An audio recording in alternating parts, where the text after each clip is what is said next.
Señoras y señores, muy buenas noches. Esquizofrenia. Se tiene noticia de esta enfermedad desde hace más de 3000 años. Hoy día es una de las principales causas de incapacidad en jóvenes de todo el mundo.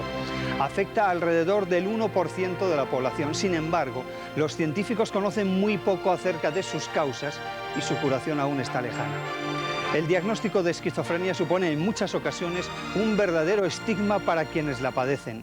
30 Minutos ha querido conocer cómo es la vida de las personas que sufren esta enfermedad mental, cómo perciben el mundo a través de ella, cómo es la convivencia de los enfermos con sus familiares.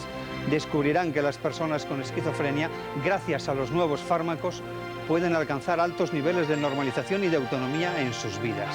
Pacientes, psiquiatras e investigadores arrojan luz sobre una enfermedad que en sí es una incógnita.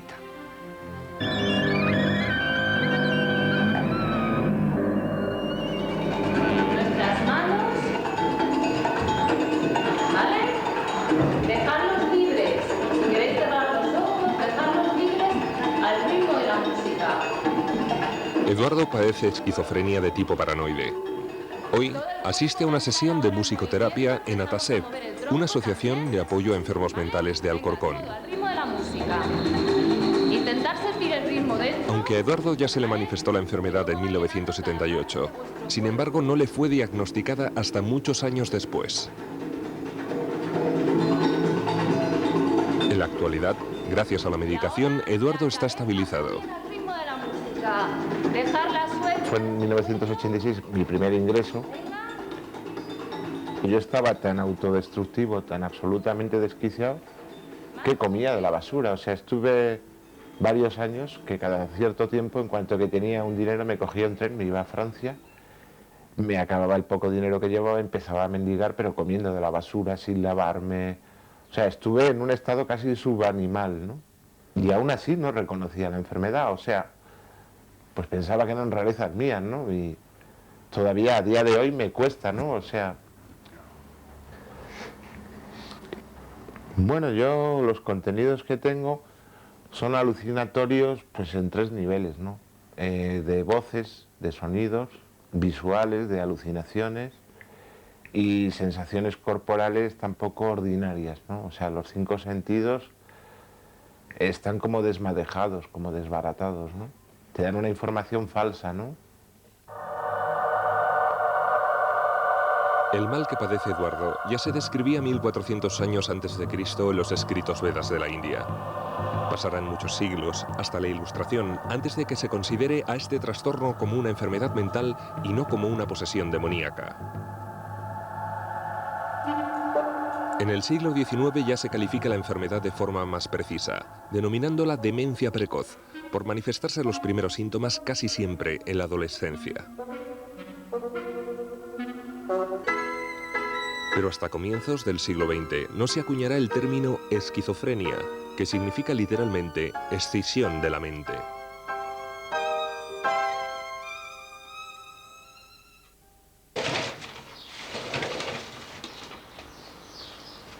Ángel Luis padece esquizofrenia residual. Se trata de una variante de la enfermedad por la que el paciente conserva ciertos síntomas, si bien atenuados, procedentes de ataques agudos sufridos en el pasado. A estos ataques agudos se les conoce también como brotes. Los padres de Ángel Luis, ya mayores, también padecen enfermedad mental, por lo que él vive solo. Se organiza gracias a las ayudas sociales que le corresponden por su discapacidad. Bueno, pues mirar, esto es lo que me han concedido hace 4 años, que es lo de servicios sociales, me han concedido servicios sociales. ¿Tienes derecho a varios servicios? Tengo derecho, sí, a varios servicios, que es el servicio de lavandería, el servicio de comedor y el servicio de auxiliar doméstica. Ajá. Y esto, viene una persona a ayudarme, sí, exactamente. Estas son las cuentas que hago yo, las cuentas que llevo yo habitualmente desde el mes de enero, que es cuando cobro yo la paga, el mes de enero. Estos son los gastos, estos son los ingresos que tengo yo y estos son los gastos que tengo, ¿no? Matrícula de SAN, gimnasia, corte de pelo, toda la comunidad, fondo de previsión, el agua, el teléfono, el comedor. Esta es la medicación que tomo, que se llama Risperdal, 3 miligramos comprimidos, que es de risperidona, 3 miligramos por comprimidos, que es una caja que contiene 60 comprimidos. Me la mandó el doctor Chinchilla, me la recetó el doctor Chinchilla. me dijo que, bueno, que si me quería ver con vida y con salud, que me las tomara, ¿no? Por mi beneficio mío, que me las tomara, ¿no? Y en fin, me las mandó ya con 30 años y es la medicación que estoy tomando habitualmente, ¿no? Hace solo 100 años Ángel Luis hubiera estado condenado a permanecer en un psiquiátrico. Sin embargo, en los años 50 se produjo una auténtica revolución. Se descubrieron los primeros fármacos contra la esquizofrenia, los antipsicóticos. Permitieron la gran reforma psiquiátrica que cerró muchos de los antiguos manicomios. Los antipsicóticos, a pesar de que no curaban, mantenían los síntomas de la enfermedad bajo control y permitían al enfermo regresar a la sociedad. Pilar y Ana Belén creen firmemente en la necesidad de reinsertar a las personas con esquizofrenia en la sociedad. Trabajan para AIS, una asociación que tiene varios pisos donde los enfermos conviven de forma normalizada. No se trata de residencias o no se trata de lugares donde ellos estén encerrados, se trata de pisos supervisados que están en una comunidad de vecinos integrados en una localidad, como en este caso Alcorcón. En un primer momento hubo un fuerte oposicionismo por parte de una de las comunidades de vecinos. Nosotros inmediatamente tomamos medidas porque no se puede permitir una discriminación así simplemente porque una persona tenga una enfermedad mental.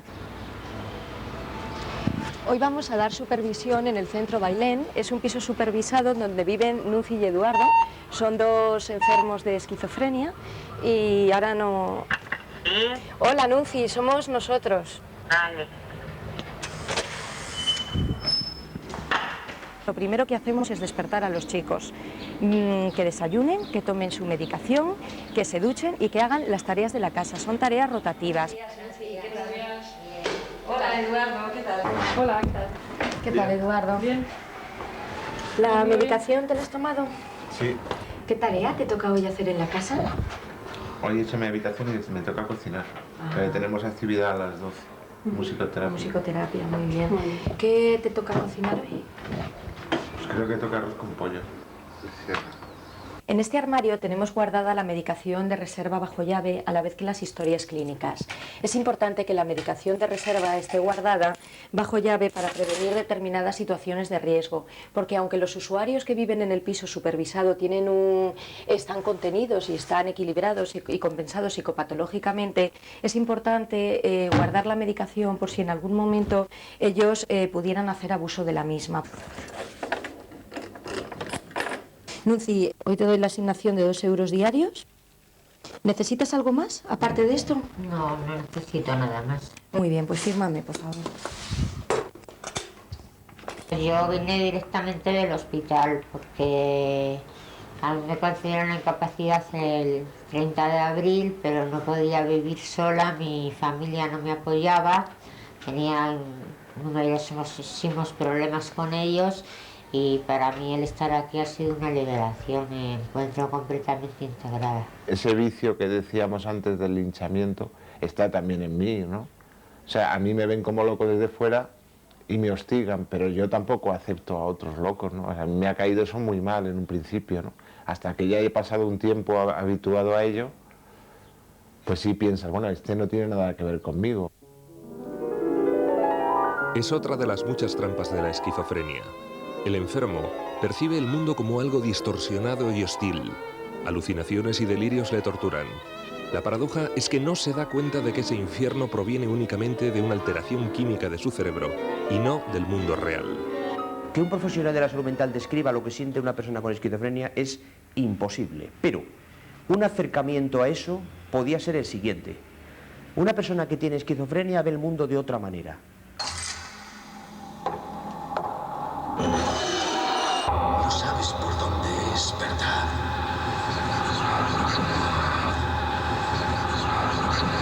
Cuando sale a la calle y alguien le mira por algo. Cuando ve un cartel y hay una frase, esa frase está dirigida a él. Sé que has sido tú. Ni se te ocurra mirar. Te veo.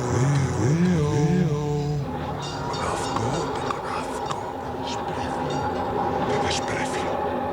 Es decir, la persona con esquizofrenia convierte el mundo que le rodea en un mundo extraño que está pendiente de él. Eso es lo que se llama la paranoia dentro de la esquizofrenia. Y eso hace que haya angustia, que haya ansiedad, que el paciente viva aislado, que el paciente recele de los demás, que se encierre en su cuarto, que lea libros esotéricos. Eso es lo que siente la persona que tiene una enfermedad como la esquizofrenia y no está tratada. Las vivencias delirantes, los fenómenos alucinatorios, los vive como reales, ¿eh? De hecho, la idea delirante se caracteriza por ser irreductible a la crítica. El paciente está firmemente convencido de que lo persiguen, de que lo están envenenando, de que está acosado, y eso, bueno, pues es una labor psicoterapéutica con el paciente a largo plazo muy importante, pero que no es fácil de conseguir. Cuando nosotros vemos algo a través de nuestros ojos, esto es una imagen que capta la retina y que nuestro cerebro tiene que interpretar. O sea, y la interpretación de la imagen que captan nuestros ojos siempre la hace el cerebro. Pero el problema es que en el cerebro de una persona con esquizofrenia existe una alteración. Dos sustancias clave, la conexión entre las neuronas, la dopamina sobre todo, y la serotonina, se producen en exceso. Los fármacos antipsicóticos bloquean ese exceso de actividad, permitiendo progresivamente al enfermo tomar conciencia de lo que es real y de lo que no lo es. Los pacientes, en algunos casos, empiezan a darse cuenta, ¿no? O sea, de que hay algo ahí que no tiene lógica, pero fundamentalmente no porque haya cambiado la percepción, porque la percepción permanece, sino porque se restauran otros procesos del razonamiento en el cerebro. El paciente empieza a pensar, bueno, yo estoy viendo aquí esto y lo percibe, pero dice, pero esto no es lógico. Precisamente por ser yo esquizofrénico o padecer esquizofrenia, no estoy fuera para poderlo ver, ¿no?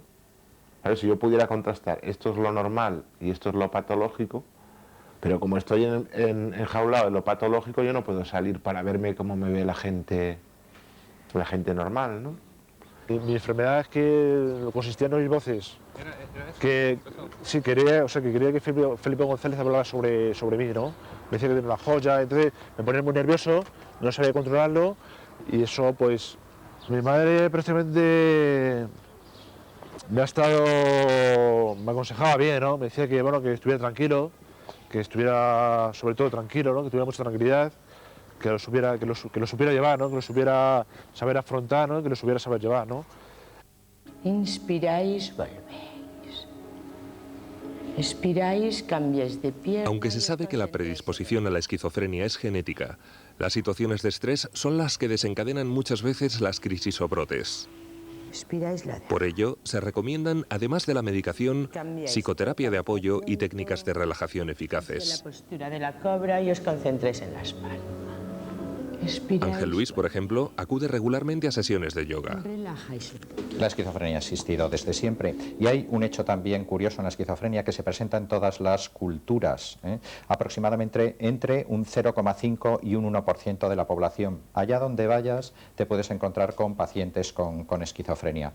Lo que sí parece existir son diferencias en cuanto al pronóstico. Parece que en las sociedades occidentales tienen un curso incluso un poco peor que en las sociedades menos desarrolladas. Esto podría deberse a que existen unas mayores demandas sobre el individuo en las sociedades occidentales. Son sociedades en las que el individuo está muy estresado en satisfacer las múltiples demandas que tiene sobre él.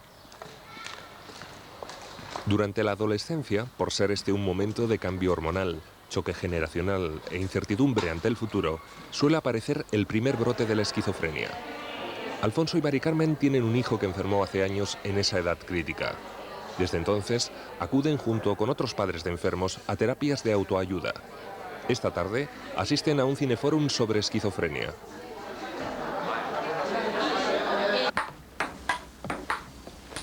¿18-15? 17-16. 18-15. Ha dado en el borde. No, ha ido fuera de la mesa. Eso es mentira. Juniper. Benjamin, no subestimes a los enfermos mentales. Sabemos contar. Jun, no hago trampas. Tú eres quien las hace. Todo el mundo intenta engañarme. ¿Qué os ha dicho? ¿Qué es la parte más importante de la película? ¿Sacar una escena, una palabra, un gesto? Esa etiqueta de estás loca, aunque no se la digamos explícitamente, en muchos comportamientos se lo transmitimos. Claro. A veces, en nuestro afán como padres, sobre todo, de protegerlos, pues nos olvidamos de que son personas que tienen unos sentimientos, unos instintos sexuales, un afán de querer vivir ellos también un poco la vida de todo el mundo. Hay casos en que efectivamente se juntan con una pareja, que normalmente suele ser también un enfermo o una enferma, pero hay que reconocer que tienen muchas dificultades en la convivencia y sobre todo si como consecuencia de esa unión aparece un hijo. Para los que estén muy mal... La situación de padres como estos, muchos de ellos de edad avanzada, cuidadores de sus hijos con esquizofrenia, es muy común. La reforma psiquiátrica iniciada en España en los años 70 acabó con la reclusión de los enfermos en los manicomios, pero por escasez de recursos alternativos derivó la carga sobre las familias. ¿Qué es de la reforma? Pues la reforma en este momento es inexistente. Lo que ocurre es que el paciente, en vez de estar en el hospital de antes, que se llamaba manicomio, está en la familia en el 90% de ocasiones. Con lo cual, la familia carga con el peso y la responsabilidad de tener al paciente en casa permanentemente. No hay centros alternativos ni centros intermedios. Ese es el gran déficit de la reforma psiquiátrica en España. Mucho antes de la reforma psiquiátrica, antes de que se descubrieran los primeros fármacos antipsicóticos, ¿de qué manera se trataba la esquizofrenia? En esta película de finales de los años 20, mostrada a 30 minutos por la Hermandad de San Juan de Dios, podemos ver cómo en el psiquiátrico de Cienpozuelos se recurría, por ejemplo, a baños de choque en una solución de mostaza.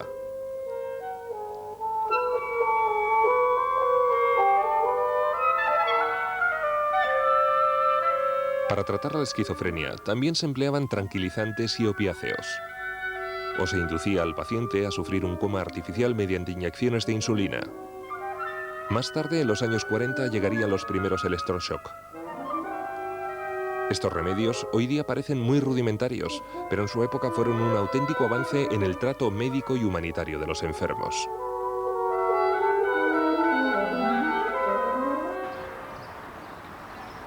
El sanatorio de Nuestra Señora de la Paz, también regentado por los Hermanos de San Juan de Dios, es un perfecto ejemplo de cómo han avanzado los modernos cuidados de las personas con esquizofrenia, en los casos en que el ingreso de estas es inevitable. Aquí no hay rejas en las ventanas. Se trata de que el enfermo se siente intimidado lo menos posible. Aquí hay varias áreas. Si un paciente está para ser solamente tratado en consultas externas, pues nos quedamos ahí. Pero si el paciente necesita un nivel mayor de cuidados, puede pasar por una unidad cerrada, donde el nivel de cuidados es muy elevado. Si el paciente ya está en una mejor situación, puede estar en una unidad abierta. ¿Te vas a levantar ya? Sí, ya me levanto. Vale. En la planta abierta tenemos un panel de control desde donde sabemos si el paciente está en la habitación, si el paciente está en el cuarto de baño, si ha permanecido demasiado tiempo en el cuarto de baño, lo cual podría significar una tentativa autolítica, una caída, etc. Se trata de tener esa vigilancia con el apoyo de la tecnología, pero sin tampoco agobiar al paciente con cámaras o con una presencia no incómoda para el paciente. Estuve en Cienpozuelos un año, en la unidad de media estancia. Luego estuve otro año en el Instituto Psiquiátrico Montreal y allí ya teníamos un margen mayor de autonomía. Lo que sí suele ocurrir es que los ingresos pues a veces te rompen, ¿no? Porque yo alguno tuve por mi familia y tal, que claro, yo estaba muy intratable. Y bueno, de pronto pues te ves allí hasta 15 días o así, pues no sueles tener libertad para salir a la calle y demás. Te rompe un poco la vida, ¿no? La diferencia que hay de cuando estaba, cuando estaba en los hospitales y estuve medicado, yo reconozco que hay gran diferencia, ¿eh? Porque en los hospitales estaba, y eso que yo en los hospitales estaba bien, ¿no? Pues estaba a gusto y eso, pero no es lo mismo estar ingresado que estar en la calle, ¿no? Por decirlo así, ¿no? Y sobre todo, estando medicado, si lo sabes llevar, mi casa, mi asá, mi comedor y eso yo lo valoro mucho, ¿no? El ingreso de una persona con esquizofrenia es imprescindible durante los brotes agudos de la enfermedad. Un brote suele producirse bien porque el paciente nunca haya sido diagnosticado hasta entonces o porque el enfermo haya dejado de tomarse la medicación. Cuando tiene un brote, la medicación tarda aproximadamente 2-3 semanas, un mes. Tanto. Tú puedes ver en que vayan desvaneciéndose lo que llamamos los síntomas positivos, los delirios y las alucinaciones. Por supuesto, antes de ese periodo, la medicación ya ha logrado pues, que el paciente esté más tranquilo, que no haya los trastornos de comportamiento, que descanse mejor. Venga, vamos a seguir pensando. Precisamente, en un centro de rehabilitación psicosocial de la Comunidad de Madrid, en Getafe, esta mañana los enfermos debaten con los monitores lo importante que es ser fiel a la medicación. Además de las autónomas, una semana. Pues la medicación no la tenemos que tomar a rajatabla. Es que si dejas la medicación... Vas al hoyo, vas al hoyo. Vas al hoyo, y además que la medicación no se puede dejar de golpe porque te puede volver... Te pones peor. Puedes peor de lo que estás. Te pones peor de lo que Pero lo que pasa es que cuando estás bien ya no te acuerdas de la medicación, porque yo le dejaba varias veces. A mí me cuesta bastante, ¿sabes por qué? ¿Por qué?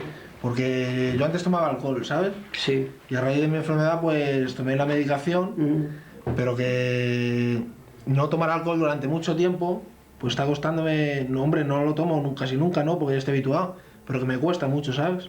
El alcohol para nosotros es fatal, no lo podemos tomar. No lo podemos tomar. Hay muchas cosas que podemos tomar que son bebidas sin alcohol. Además, por ejemplo, al que le guste la cerveza, la hay sin alcohol. ¿Sabes lo que pasa? Cuando se sucede cualquier catástrofe en un esquizofrénico, la televisión y la prensa lo pone todo por lo alto. Uy, está matando a no sé quién. Y a mí lo que me gustaría ser, antes de que diera esa empresa, si el que haya cometido eso se está tomando la medicación o no se está tomando la medicación. Porque vosotros sabéis que cuando nos encontramos bien dejamos de tomar la medicación. Cuando tienen crisis, sí que puede producirse actos violentos. Cuando están tratados más o menos bien, pues son manejables. Pero todo depende también de la personalidad de cada individuo. Claro. O sea, el individuo que tiene una tendencia a la violencia, pues bueno, pues en estos casos pues es quizá más violento. Yo estoy en contra de la peligrosidad del paciente. Realmente cuando se hacen estudios de la peligrosidad de los enfermos mentales comparado con la población que no tiene diagnósticos de enfermedad mental, se ve que esa peligrosidad no es tal. Yo recuerdo que en el país se decía que solo un 3% de las personas con trastorno mental cometen delitos graves o crímenes y eso, ¿no? Pero hay esa idea pues, de que vas a enloquecer un día y... Bueno, luego tenemos el caso de los maltratadores, que son gente perfectamente integrada y perfectamente normal. Y como el Dr. Jekyll y Mr. Hyde de pronto son capaces de una atrocidad. Claro, como existe la idea de que son peligrosos, bueno, pues porque los medios de comunicación, porque la verdad es que es muy espectacular cuando se produce una cosa de este tipo, pues la verdad es que se ponen en guardia. Yo he visto reacciones en el autobús que iba un chico que conocemos nosotros, un enfermo, y bueno, me ha alterado muchísimo porque una señora estaba llamándole unos calificativos y unas cosas tremendas. Junto a este mito de la peligrosidad de la esquizofrenia, existe el mito de que potencia en el enfermo su creatividad artística. En esta idea ha tenido que ver sin duda el ejemplo de Van Gogh, enfermo mental y genio de la pintura. En esta sala pues, se encuentran diferentes interpretaciones pictóricas de diversas patologías, desde esquizofrenia, depresiones, alcoholismo, etcétera, de diversos enfermos que han ido realizando a lo largo de su estancia en este centro. Se pueden apreciar en esta pintura algunos de los rasgos propiamente de la enfermedad de la esquizofrenia en los árboles, con la línea tortuosa. Muchos de ellos aparecen sin hojas. Algunas de las características también que tienen los enfermos de esquizofrenia, que es sobrepintar la propia pintura. Y aquí él me explicaba, este señor, que en principio trató de pintar una bailarina. Una muestra muy interesante dentro de esta sala de una persona que es un artista, de hecho de profesión es dibujante.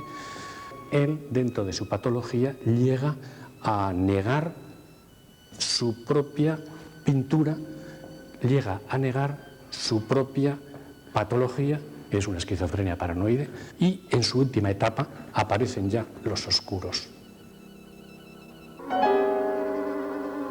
Al igual que en la pintura, la escritura de algunas personas con esquizofrenia tiene rasgos muy característicos. Estilo arabesco, letras fragmentadas, palabras inventadas y falta de coherencia en las frases. La propia enfermedad ya es un deterioro. Luego se suma la edad. Entonces, ¿dónde empieza y termina el efecto secundario? No sé. Pero hincharse un poco, hincharse las manos, hincharse la barriga, falta de concentración o de atención, se te mengua un poco los reflejos. Y la vida sexual también parece que se disminuye, ¿no? Se baja de intensidad. Yo creo que esa es una de las cosas que a mí me ha dado siempre muchísimo miedo. O sea, no me ha gustado estar con medicación, pero claro, ya la opción que tengo si la dejo es que la cabeza se pone a producir como 4 salas de cine a la vez que empiezan a emitir películas distintas. Es una historia. Predisposición genética, exceso de dopamina en el cerebro, influencia del estrés. Sin embargo, ¿por qué unas personas desarrollan esquizofrenia y otras no? ¿Cuál es la causa última? Las nuevas técnicas de neuroimagen han arrojado algo de luz. Lo que tenemos son imágenes dinámicas, o sea, imágenes que vemos en vivo, ¿no? O sea, en el propio paciente. Podemos ver cuál es la actividad de los receptores de ese tipo de neurotransmisores y cómo ésta se ve atenuado cuando administramos la medicación. Gracias a la neuroimagen, también se han podido constatar en tiempo real las propias alteraciones que presenta el cerebro del enfermo. Por ejemplo, cambios bien conocidos son la dilatación de los ventrículos del cerebro y hay también otros cambios que son alteraciones de naturaleza bioquímica. Hoy sabemos de cierto que la esquizofrenia es una enfermedad que siempre existió, que siempre va a existir y no tenemos la menor idea de cuál es la causa de la enfermedad, hasta tal punto que los tratamientos más modernos que hoy tenemos en nuestras manos los profesionales son tratamientos sintomáticos. No van a la causa de la enfermedad, porque ni siquiera la conocemos. Se ha investigado mucho, pero de todo lo que sabemos hoy, no creamos que estamos mucho mejor que hace 100 años. Ante estas incógnitas, han llegado a abrirse paso controvertidas teorías que culpan a la sociedad e incluso a la propia familia que rodea al paciente de propiciar la enfermedad. En algunos casos hasta nos han acusado de fuente de patología. Y es verdad, puede ser que algunos padres o algunos familiares pues estén tan angustiados que generen patología en las casas. Ahora, eso no es justo que nos lo digan cuando somos los que estamos cargando con el muerto. Cuando viene el marido y ve algún desaguisado o alguna situación de angustia, culpa a la madre porque le da demasiada permisibilidad al chico, porque le permite demasiadas cosas, porque tenías que haberlo levantado y haberlo mandado a hacer no sé qué, porque tenía... Y eso pues crea una situación de rechazo o de discusiones entre las parejas que terminan algunas veces en una ruptura, ¿eh? Aún hay gente que piensa que por haber educado a su hijo de tal o cual forma, ese hijo tiene esquizofrenia. Y segundo, porque es muy duro tener un hijo con esquizofrenia que le diga a su madre, te odio, quisiera verte muerto, muerta. Eso es durísimo, eso disuelve la familia. En ocasiones, la convivencia continuada de los enfermos con sus familias es muy difícil o no es posible. En estos y otros casos, existen mini residencias de la Comunidad de Madrid como esta de Getafe. Tienen una capacidad para entre 20 y 30 enfermos. Allí se alojan temporal o indefinidamente personas como José Antonio o Lourdes, ambos con esquizofrenia. Hice la mili y vine un poco así alterado. Llevaba a mis padres y lo pagaba con los vecinos y eso, y un poco de soledad, que me encerré mucho en mi habitación y no salía de mi casa, de habitación. Fui al psiquiatra, le comenté todo lo que había pasado, travesuras que me hacen de pequeño y malas cosas y vamos, peleas, cosas de esas, y me dijo que fuera a este sitio a rehabilitarme, a conocer amigos, gente, cambiar de ambiente. Conociendo a gente, no todos somos iguales, con unos regañan más, con otros regañan menos, con otros hablan más, otros te ríen más, pero es como una segunda familia. Estas mini residencias están dentro del Plan de Atención Social 2003-2007 de la Comunidad de Madrid para personas con enfermedad mental. Las previsiones que tenemos durante toda la vigencia del plan va a ser triplicar los recursos que tenemos, triplicar la atención y poder llegar a un 40% de estas personas y sobre todo aquellas personas que puedan tener mayor necesidad de rehabilitación. Precisamente, para la rehabilitación de las personas con esquizofrenia hace tiempo que se descubrieron los beneficios de la ludoterapia, es decir, la terapia mediante juegos o actividades de ocio en común. A principios del siglo XX, en Cienpozuelos, ya se aplicaba este tratamiento. Lo mismo ocurría con la laborterapia, el trabajo de los propios enfermos empleado como técnica para potenciar su autoestima y para inculcarle hábitos y rutinas de conducta.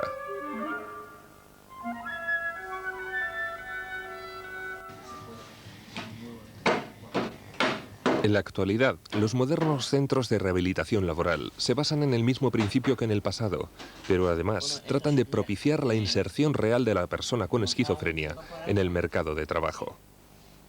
En los centros de rehabilitación laboral hay un 50% de personas que acaban encontrando trabajo. Yo creo que también con las empresas hay que trabajar la parte de sensibilización, quiero decir que hay que eliminar las ideas preconcebidas y sobre todo, y lo más importante para nosotros es ayudar a la persona que en un momento dado va a tener que presentarse a una empresa, que va a tener que mantener un trabajo y que al final va a convivir en un ambiente laboral.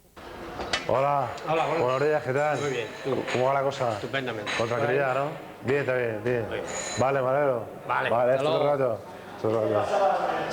Yo creo que las personas que no habéis sufrido esquizofrenia, yo creo que desde muchos campos y muchos aspectos de la vida se nota mucho, ¿eh? Tienen mejores puestos de trabajo, tienen mejores puntos de vista a la hora de desenvolveros, a la hora de... Bueno, en fin, muchos aspectos que eso influye, ¿no? Yo ya tengo 39 años, todavía soy joven, ¿no? Pero dentro de mis posibilidades me voy defendiendo. Tengo una pensión contributiva de la Comunidad de Madrid y vamos, me la concedieron hace 9 años. Me ha ido subiendo, progresivamente con el paso de los años me ha ido subiendo y, en fin, así lo voy llevando, ¿no? Yo proyectos pues tengo estudiar, hacer el acceso para mayores de 25 o el COU. Yo quiero estudiar semíticas, árabe y hebreo sobre todo. Incluso yo me plantearía trabajar, claro, pero actualmente si tuviese un trabajo remunerado me quitarían la pensión, con lo cual si vuelvo a recaer ya no está la cosa. Dicen que la esquizofrenia afecta a gente muy inteligente, pero si lo que te ocurre es que sufres, no te vale esa inteligencia, no es operativa. Es que aceptar que tienes un hijo con una enfermedad de esa tan grave, en el cual habías puesto a lo mejor unas expectativas enormes, como en el caso de nuestro familiar, que era un chico brillantísimo, como te digo. Entonces, poco menos que iba a ser el ministro de Asuntos Exteriores, cuando de repente se te viene al garete absolutamente todas esas expectativas y se te caen. Ahora, una vez que ya la aceptas, pues entonces ya te vas dando cuenta de que tu hijo no es el niño o la persona que era antes de la enfermedad, que es otra persona y que la tienes que aprender a querer como otra persona.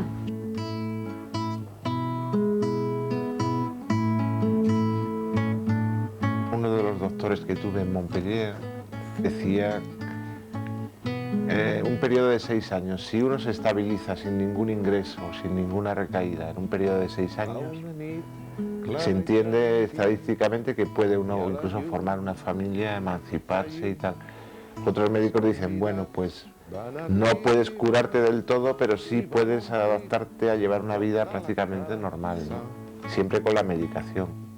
De colors i de perfums, i heus aquí en Blancaneus, en Pulgarcito els 3 porquets, el gos Snoopy i el seu secretari, Emili i en Simbad. I Alibaba i en Gulliver, oh, benvinguts, passeu, passeu, de les tristors i en farem fum. A casa meva és casa vostra, si és que hi ha haces d'algun